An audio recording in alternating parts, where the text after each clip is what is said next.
AJ, as little and young as I can remember, I've been a daydreamer and daydreaming, walking to school, in school, like all the time. Yeah. So I completely understand jumping out of body when there's something happening and I don't want to feel it. But in terms of not wanting to be in reality all the time, sometimes when I connect with that, I feel like a deep sadness, but I don't know if it's a depression of a lot of other feelings.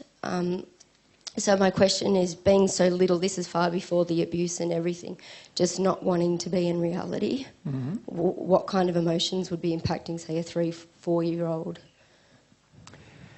Firstly, I cannot agree that you can say that it was before the abuse, for a start.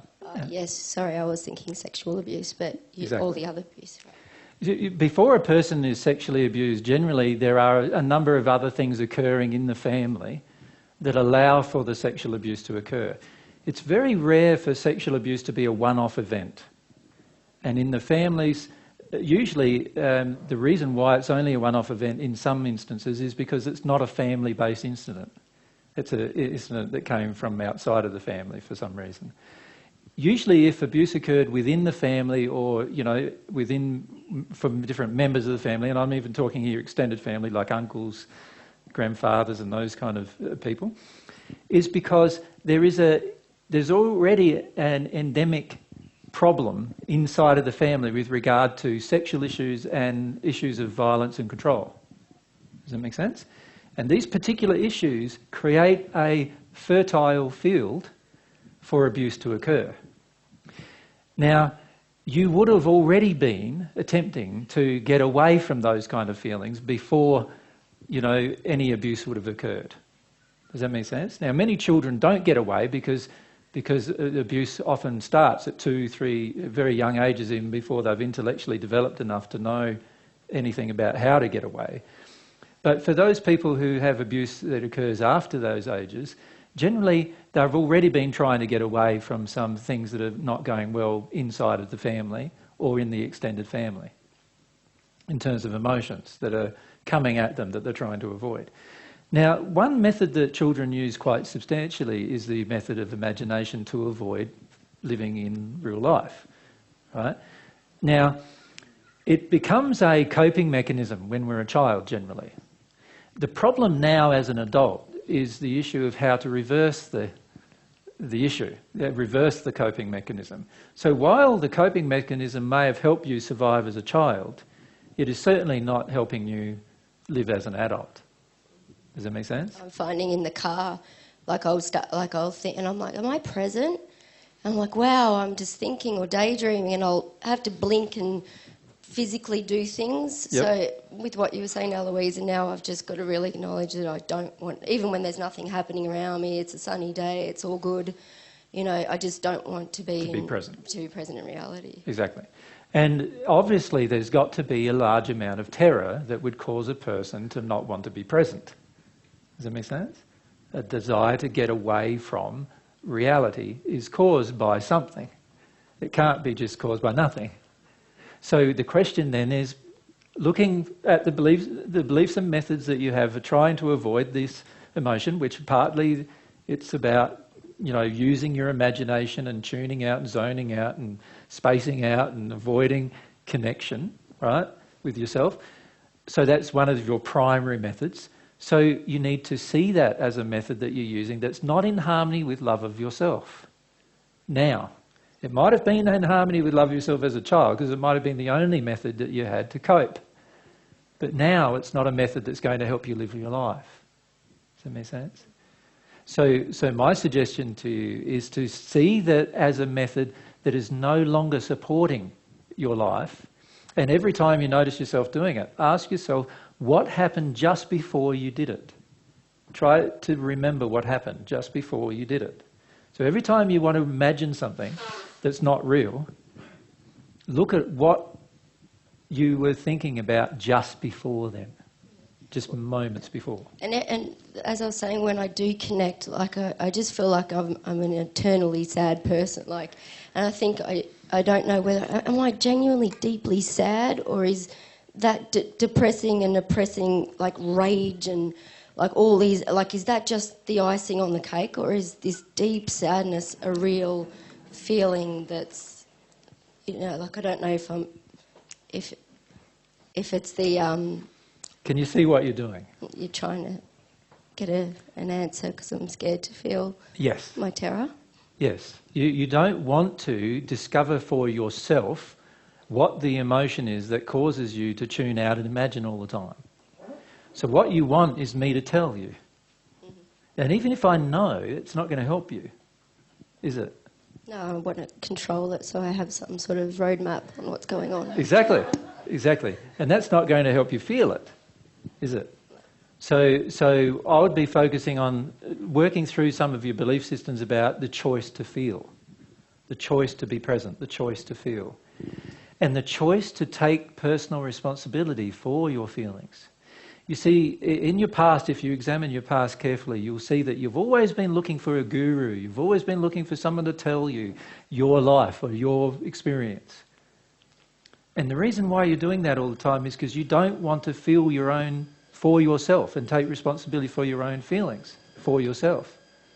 Does that make sense? Absolutely. Yeah.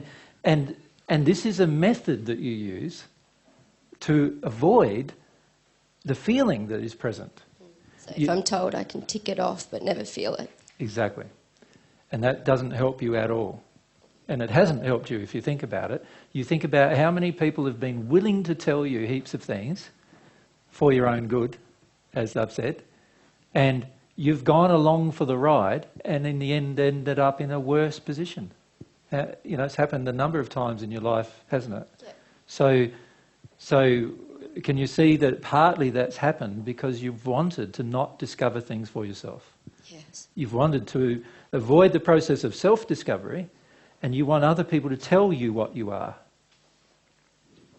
Now, under those circumstances, you're very, very open to spirit influence, because you'll just have a whole heap of spirits telling you what you are. You've got your mother telling you what you are, right? You've had your mother telling you what you are all your life, right? She's still trying to tell you what you are, right? And you're completely open to that because you don't want to discover what you are for yourself yet. So my suggestion is that, yes, there is a lot of fear that's causing this desire to go into imagination, a desire to go into unreality to avoid reality. Thank you. And the way through it is to feel the fear. That's the way through it. I haven't heard that before. No, no. I've been saying the same thing to Mary for 5 years, or 6 years now, and she says, I reckon you must have said that to me 1,000 times in the time I've known you, and still she struggles to get into the terror of it, and it's only recently that she started to get into the terror of things, because you've got to want to do it. It can't be something that you feel like you have to do. You've got to want it. And that's where it's difficult, because terror is the kind of emotion that most people never want to feel. Right? And at some point you've got to see that it's essential for your life to feel, and that it's essential for you to know yourself and to feel yourself, to feel these emotions. The problem with terror as well is that it has this other effect, and that is it has the effect of suppressing most of the other emotions. So many people try to experience joy, but you never can fully experience joy while the terror is present. They try to experience pleasure, but you can never fully experience pleasure while terror is present. And so then they need substances to help them feel joy and pleasure. And even then it's never fulfilling, because while the terror is present, you will never be able to feel everything else beautifully, or perfectly.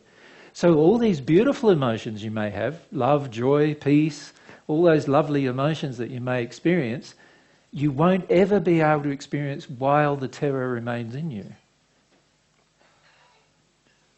So it's really important for your own happiness to address the terror.